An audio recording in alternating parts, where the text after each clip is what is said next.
Hey, everybody. Welcome to the Millionaire Faith Show. I am Dr. Sylvia Jones, the Queen of Vision, and I help people see better by improving their eyesight, focusing their finances, and clarifying the vision that God has for them. And tonight, we are going to talk about what is entitled we're going to talk about active versus passive income. So as you come on in the room here, make sure that you say hi. Let me know that you are there as we get into the meat and potatoes of what we have going on this evening. So I'll start off with a brief story. And the story is about my dad, or my parents, I guess. So growing up, my parents were actually from the South. Older, my parents were a little older, had me in their early 40s, or like my mom was about almost 40, in the 40-ish. So they had actually grown up down South, and they worked on, at the time they were actually sharecroppers. So they had picked cotton and done all those things that you kind of hear of in the history books, but I actually lived that. So I would hear about it from them. And then sometime in the, I don't know what time, in the Great Migration, my dad and my mom eventually moved up north in search of jobs. So they moved they moved to Ohio in search of the factories. So the factories had opened up. And so my dad actually ended up finding a job at General Motors. And he actually worked there till he was able to retire. The kind of classic story there. And my mom actually stayed at home to care for my brother who had cerebral palsy. But I had seen my father leave and go to work every day. And my mom would cook for him and do all this stuff, but he would be gone most of the day from the time, I guess he worked second shift. So he would get home, he'd leave around 2-ish or something like that, and maybe come home around 10 or 11. And so that, my friends, is a great example of what we call active income. So active income is what most of us are familiar with. Active income is when you clock in 9 to 5. You are exchanging what I call time for money. So you are working and they're paying you usually an hourly rate. Maybe it's a salary, but there's a certain amount of time and energy, what we call work, that has to be put in for you to receive active income. The definition of active income, it says, refers to income received for performing a service. Tips, wages, salaries, commissions, and income from businesses in which there's material participation. Those are called active income. But today, what we're going to talk about is what I like and I think is a little bit more fun, and that's called passive income.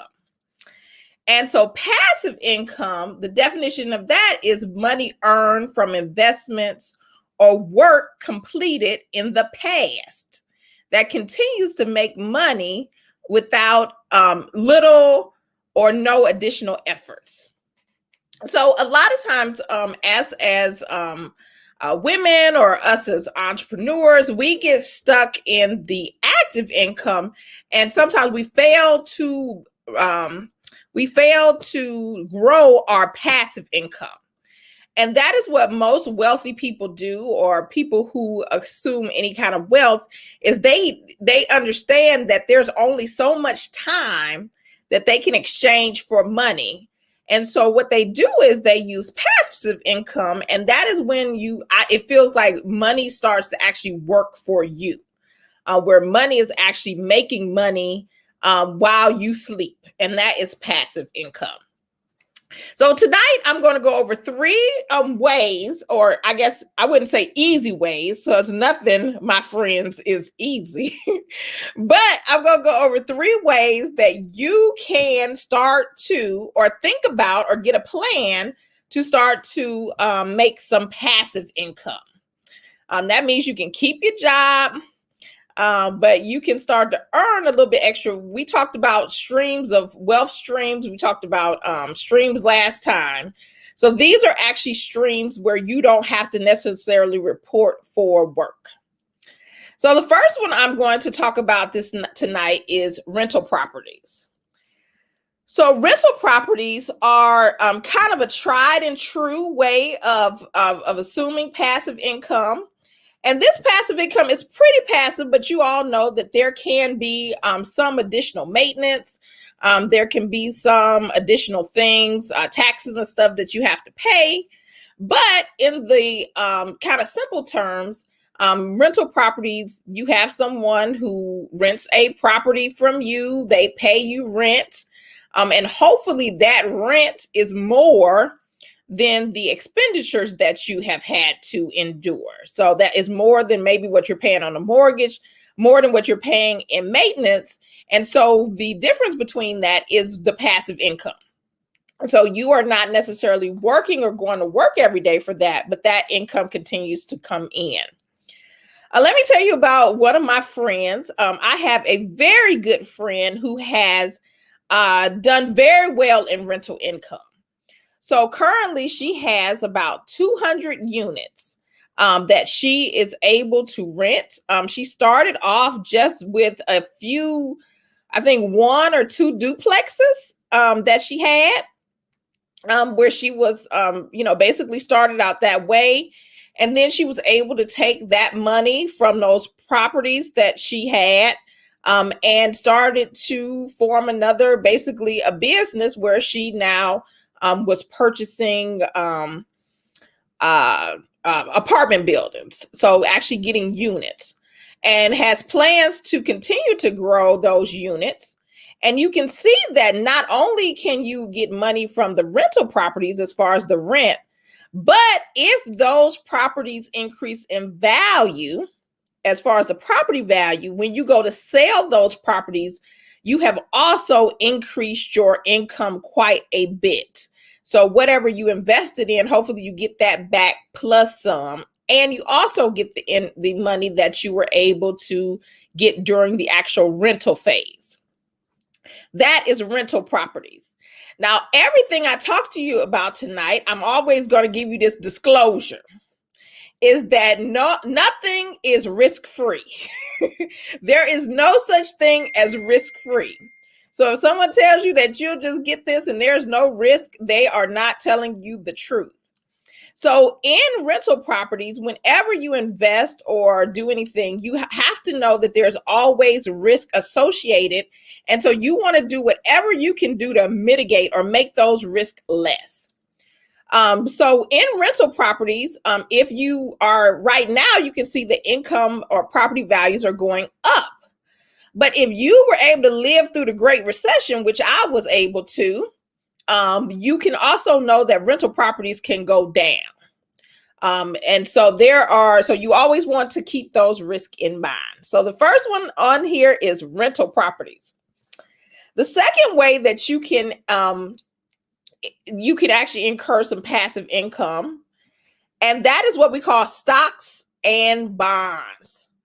So stocks and bonds are actual investments. So you put some sort of stocks are usually into a certain company. Bonds can be into certain investments.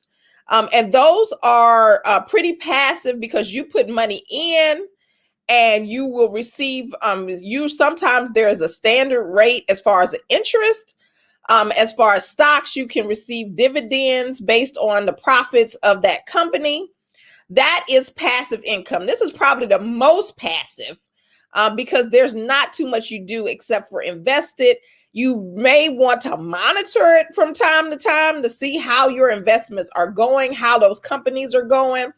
Are they doing well? You may want to look into, a lot of times they'll have different meetings to talk about things that are going on with the companies.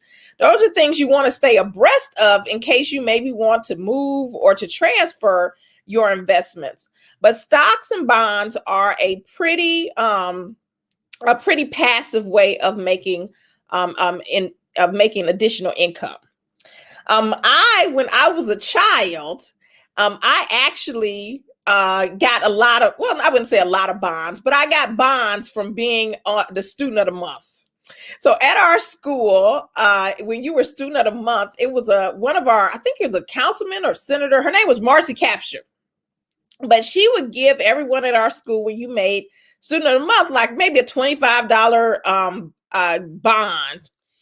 And then when I got older, I still had those, and I was able to go and cash those in.